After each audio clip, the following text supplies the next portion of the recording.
मोदी जी कहते हैं कटोगे तो बटोगे, वो हमारे लिए कहते हैं हमें अब कटना भी नहीं है और बटना भी नहीं है।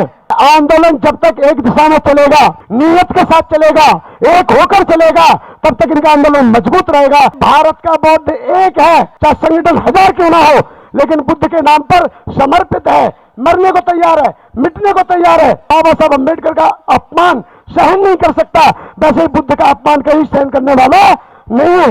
एक दिन ऐसी स्थिति आएगी भारतीय बौद्धों की कि सरकार को जवाब देना भारी पड़ेगा। आने वाले समय में बौद्ध ज्ञान मुक्त होगा। बाबा साहब अम्बेडकर का समाज दिन पे दिन जागरूक होता जा रहा है, इसलिए आए दिन पाखंडवाद पर ज्यादा बढ़ावा होता है और शिक्षा पर ज्यादा प्रहार किया जा रहा है। हिस्सों में क्यों बटे हुए हो? मोदी जी कहते हैं कटोगे तो बटोगे, वो हमारे लिए कहते हैं हमें अब कटना भी नहीं है और बटना भी नहीं है। याद रखें, पहली बात तो मैं स्पष्टीकरण कर दूं, जिस दिन से बुद्ध गया मुक्ति आंदोलन चला 12 फरवरी 2025 चल रहा है और जुलाई चल रहा है, लगभग 5 महीने से ऊपर हो चुका। 5 महीने के दौरान कभी भी भिक्षु महासंघ का या अखिल भारतीय बुद्ध गया मुक्ति आंदोलन समिति का किसी के खिलाफ कोई भी वीडियो आप नहीं देख सकते, कोई भी नहीं। जब आंदोलन की शुरुआत हो रही थी तो लामा जी, आकाश लामा जी हमारे पास आए थे। भंते आनंद जी ने कहा कुछ अभी समय दीजिए, बातचीत करेंगे। भंते प्रज्ञाशील जी उनसे जुड़ गए। भंते प्रज्ञाशील जी पहले भिक्षु महासंघ के प्रधान महासचिव थे, आज उनके स्थान पर मैं काम देख रहा हूं। बुद्ध गया मुक्ति आंदोलन समिति के वही प्रधान महासचिव थे, राष्ट्रीय मुख्य महासचिव। अब वर्तमान में कुछ जिम्मेदारी मुझे मिली हुई है। तो आकाश लामा जी ने जब आंदोलन शुरू किया तो बोधगया में जमीन खरीदी गई, तो इसके नाते मुझे बोधगया में जाने आने का मौका बहुत बार मिला, बहुत बार मुझे बोधगया में रहने का मिला। आंदोलन शुरू हुआ तो वहां के मीडिया ने मुझसे कहा कि आप इसके पक्ष में क्या कहना चाहते हैं। इन्होंने आपका बैनर लगाया, इन्होंने लगा रखा है समर्थन में, यानी अखिल भारतीय बुद्ध गया महाबोधि महाविहार मुक्ति आंदोलन समिति, ये आपका संगठन है, आप इसमें क्या कहेंगे। हमने कहा कोई बात नहीं, वो भी हमारे बौद्ध हैं, वो भी हमारे भाई हैं, वो भी हमारी आवाज उठा रहे हैं, बुद्ध गया की आवाज उठा रहे हैं, हमारा उनके लिए पूर्ण दिल से समर्थन है। लेकिन याद रहे, ये आंदोलन जब तक एक दिशा में चलेगा, नियत के साथ चलेगा, एक होकर चलेगा, तब तक इनका आंदोलन मजबूत रहेगा। और जहां आंदोलन में बिखराव जब आएगा तो एक दूसरे पर जब विश्वास नहीं रहेगा तो इसी आंदोलन में टुकड़े होते चले जाएंगे, और ये स्वाभाविक है, होता ही है, होता ही है। तो पहले 1, फिर 2, फिर 3, लेकिन हम आज भी जो बुद्ध गया की आवाज उठा रहा है, कोई भी सही, जो बुद्ध गया की आवाज उठा रहा है, हमारा उसके लिए तहे दिल से समर्थन है। अब मैं पूरी तरह से लेके जाता हूं, यह आंदोलन बहुत पुराना, मैंने अभी जैसे कहा जो हमारे बीच में, उनमें से उस समय की जो बैठी है भिक्षुणी पुन्नुआ जी, ये हमसे ज्यादा बेहतर जानती है, इन्होंने आंदोलन में भूमिका निभाई है। मेरी तो एंट्री 2002 में हुई, 2005 में 25 फरवरी, याद रखिएगा, कोई कहता है आंदोलन ही नहीं हुए, ये पहला आंदोलन है, ऐसे नहीं किया जाता है। पुराने आंदोलन भुलाए नहीं जाते हैं। कभी भी बिल्डिंग की नींव की ईंट जो होती है उनको अगर हटा दोगे तो सारी बिल्डिंग गिर जाएगी, क्योंकि आपने नींव की ईंट को कमजोर कर दिया। मैं ये कहना चाहता हूं, काश यही आंदोलन पुराने भिक्षुओं के सानिध्य में रहकर, पुराने आंदोलनकारियों के बीच में बैठ करके वार्ता के दौरान अगर इसकी शुरुआत की जाती तो इसका रिजल्ट भी अच्छा आता, जैसे पहले आंदोलनों का अच्छा रिजल्ट आ चुका है। एक आंदोलन होता था, एक आंदोलन में सबसे ज्यादा भूमिका महाराष्ट्र के लोगों की होती थी। वहां की महिलाएं पिटते हुए, यातना झेलते हुए, ट्रेनों में धक्का मुक्की खाकर उस आंदोलन को सींचने का काम करती थी, वो महाराष्ट्र के लोगों की देन थी। वो आंदोलन जब गया में किया जाता था, वहां के लोग दुकान बंद कर देते थे, एक उनको दाना तक नहीं मिलता था। अगर इस आंदोलन को, जो आज वर्तमान में आंदोलन चल रहा है, अगर इस आंदोलन को वहां जगह मिल रही है तो ये भी पुराने आंदोलन की ही देन है, नए आंदोलन का कुछ नहीं है। एक बात। दूसरा मैं ये कहता हूं, अरे वो आपसी मनमुटाव है, उस मनमुटाव को रखो दूर, चाहे आकाश लामा हो, चाहे भंते के राहुल हो, चाहे हमारे राजेंद्र पाल गौतम मंत्री जी हो, चाहे बिनाचार्य हो, ये चारों पांचों जो आंदोलन जिन्होंने दोबारा से शुरुआत की आंदोलन की, हम इनके आंदोलन की आलोचना नहीं कर रहे, हम इनके आंदोलन का समर्थन करते हैं। लेकिन याद रहे कि अपना मन मुटाव दूर रख दो, बुद्ध गया के लिए एक हो जाओ, क्योंकि हम चीवरधारी पहले हैं, संगठन बाद में है। पहले चीवरधारी हम एक हैं, उसके बाद हम पदों में अलग हो सकते हैं, संगठनों में अलग हो सकते हैं। अब आ जाइए, मैं यहां कहना चाहता हूं 2005 में 25 फरवरी को बड़ा कार्यक्रम हुआ और 25, 26, 27 अप्रैल 2015 को इसी जंतर मंतर की जमीन पर, इसी सड़क पर 1 इंच जगह नहीं मिली थी इंसान के पैर रखने के लिए। इतना बड़ा आंदोलन किया था और उसका आयोजन हमारे द्वारा आप लोगों के सहयोग से किया गया था। आज मैं ये भी कहूंगा यहां पर कि आंदोलन अलीगढ़ से लेकर ये दिल्ली तक आए, इनका स्वागत है। वो लोग महाराष्ट्र से आए दिल्ली तक, उनका स्वागत है। लद्दाख के लोग आंदोलन के लिए दिल्ली आए, उनका स्वागत है। अरे भारत का बौद्ध एक है, चाहे संगठन 1000 क्यों ना हो, लेकिन बुद्ध के नाम पर समर्पित है, मरने को तैयार है, मिटने को तैयार है। जैसे बाबा साहब अम्बेडकर का अपमान सहन नहीं कर सकता, वैसे ही बुद्ध का अपमान कहीं सहन करने वाला नहीं है। आज एक बात और कहूंगा मैं इस आंदोलन को लेकर, इस कार्यक्रम के मुख्य आयोजक, मैं मीडिया के सामने कह रहा हूं, इस कार्यक्रम के मुख्य आयोजक भंते बोधि रतन जी हैं और भंते संघशील और इनकी टीम है। मेरा समर्थन है। इन्होंने मुझसे निमंत्रण दिया, भंते जी आप आइए। मैं बोला ठीक है, कोई बात नहीं, हम अपनी शुभकामना देने के लिए जरूर आएंगे।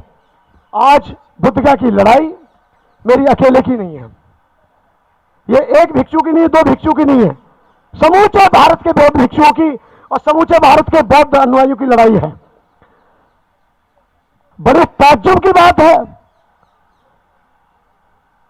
सिखों का गुरुद्वारा सिखों के पास, ईसाइयों का गुरुद्वारा ईसाइयों का चर्च ईसाइयों के पास, मस्जिद और मोमडन भाइयों के पास, हिंदू मंदिर पंडितों के पास। लेकिन यह बड़े खेद का विषय है कि बौद्ध गया और बौद्ध तीर्थ स्थान जितने भी भारत में है वो अभी तक बौद्धों के पास नहीं है। क्या कहा जाए, भारत के बौद्ध कमजोर है? भारत के बौद्ध कमजोर नहीं है, यहां की व्यवस्था कमजोर है। यहां के बौद्ध मजबूत हैं, यहां के बौद्ध इतने मजबूत हैं कि आज विदेशों में अगर हमारे देश का सम्मान होता है तो वो बुद्ध के नाम से होता है, किसी और के नाम से बिल्कुल भी नहीं होता है। बुद्ध गया की लड़ाई अभी 12 फरवरी से चली। बुद्ध जयंती पर इतना भयंकर एक कृतज्ञ हुआ जिसको सुनाने में निंदा मानी जाती है, आंखें नम हो जाती हैं। पहली बार आंदोलन में वह भिक्षुओं पर के साथ हाथापाई हुई, वहां पर महामहिम ने पूजा पाठ की। यह बौद्धों की भावनाओं के साथ खिलवाड़ है, बौद्धों की भावनाएं आहत हुई हैं। इसके लिए महामहिम राज्यपाल जी ने अपनी तरफ से नहीं किया है, यह कहीं ना कहीं किसी के इशारे पर किया है। बुद्ध गया बौद्धों को मिलना चाहिए। इसकी लड़ाई पहले से लड़ते आए हैं, आगे भी लड़ते रहेंगे। और आज भले ही ये 100 दिखाई दे रहे हो, क्योंकि आंदोलन परसों भी हुआ है, वो भी हमारा ही अपना आंदोलन था। कल जब हम परमिशन लेने गए तो यहां पर हर अधिकारी की जुबान पर एक नाम था, कहने लगे गुरुजी कल ही तो कार्यक्रम हुआ है, यानी 25 को हुआ था ना, बोले कल ही तो कार्यक्रम हुआ है। एक ही कार्यक्रम एक ही मांग को लेकर 2 बार नहीं किया जा सकता। मैंने कहा साहब इसमें लोग दूर दूर से आ रहे हैं, उनकी व्यवस्था हो चुकी है, भारत के बौद्धों का अपमान होगा, इसलिए मैं चाहता हूं कि कैसे भी करके ये परमिशन की बात की जाए, हमें कार्यक्रम शांतिपूर्ण करने जाए, हम अपना ज्ञापन देकर चले जाएंगे। उन्होंने हमारी भावनाओं का सम्मान करते हुए दिया, धन्यवाद। मैं आपको पुनः बता दूं, आकाश लामा हो, चाहे के राहुल जी हो, चाहे सुमित रतन हो, आखिर सब बुद्ध गया की लड़ाई लड़ रहे हैं। और आज नहीं तो कल ये एक मंच पर आएंगे और हम जहां इनका मजबूत मंच होगा हम भी उनके साथ जाएंगे। ये तो जरूरी नहीं कि मतलब आप अलग आप अलग अलग, मैं कोई अलग नहीं हूं। अखिल भारतीय भिक्षु महासंघ पहले से था, 90 का मैंने नहीं बनाया, मैं उसका एक छोटा सा सिपाही हूं। बुद्ध गया मुक्ति आंदोलन समिति आज की नहीं है, 91-92 की है, जिसमें भंते करुणाकर, भंते सुरेश साई जी, भंते आनंद जी और भंते ज्ञानेश्वर जी और भी बहुत सारे देश के वरिष्ठ भिक्षु भिक्षुणियां, उन्होंने उस आंदोलन को सींचा, उन्होंने उसका निर्माण किया, जिसका आज मैं एक छोटा सा सिपाही हूं। अभी मेरे ऊपर कल से परसों से एक बात हो रही है, ये कार्यक्रम भंते जी का, थीरो ज्योति का है, उनका आह्वान बिल्कुल सही बात है। मेरे समर्थक हैं, चीवरधारी भिक्षु हैं, उनसे मैं प्रेम नहीं करूंगा तो कौन करेगा भाई? वो दिल्ली में नहीं रहते, वो अलीगढ़ में रहते हैं। आज कार्यक्रम हमारा विफल नहीं है, कार्यक्रम सफल है। जिसको बुद्ध से प्यार होता है वो आता है, और जो राजचंद होता है वो घर में ही बैठा रहता है, वो राज देता रहता है फोन पर। तो मैं आज यही कहना चाहूंगा कि आप लोग निराश ना हो, हतोहास ना हो। बुद्ध गया की लड़ाई हम सब मिलकर लड़ेंगे, ऐतिहासिक लड़ाई है, पुरानी लड़ाई है। हमारी जाति से, हमारी धर्म से, हमारी विशेष किसी व्यक्ति से कोई दुश्मनी नहीं है।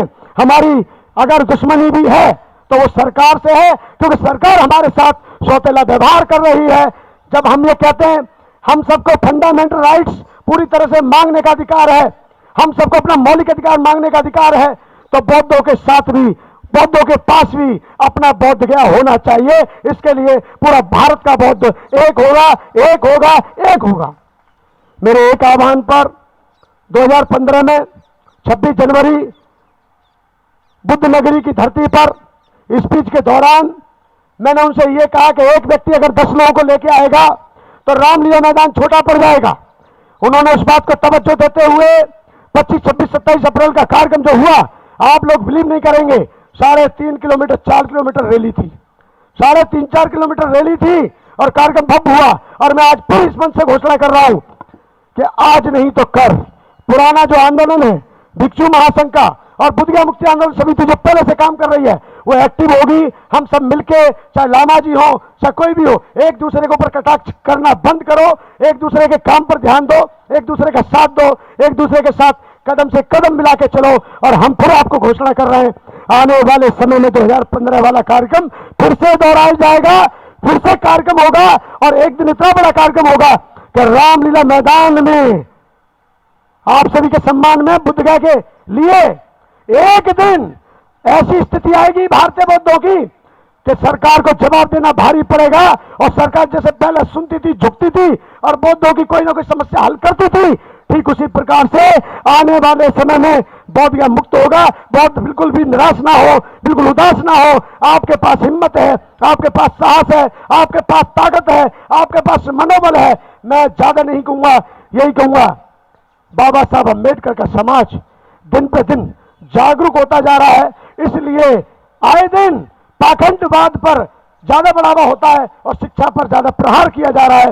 तो इसलिए समझ जाइए कि आज क्रांति हो चुकी है और क्रांति होकर रहेगी। आप सभी को क्रांतिकारी जय भीम, जय भारत। दस्तक की आपसे गुजारिश है कि अगर इसको बचाना चाहते हैं तो नेशनल दस्तक को सब्सक्राइब करने के लिए रेड कलर के सब्सक्राइब बटन को दबाएं, फिर बेल आइकन की घंटी दबाएं। नेशनल दस्तक को बचाने के लिए बहुत जरूरी है कि हर खबर को शेयर करें, लाइक करें, कमेंट जरूर करें।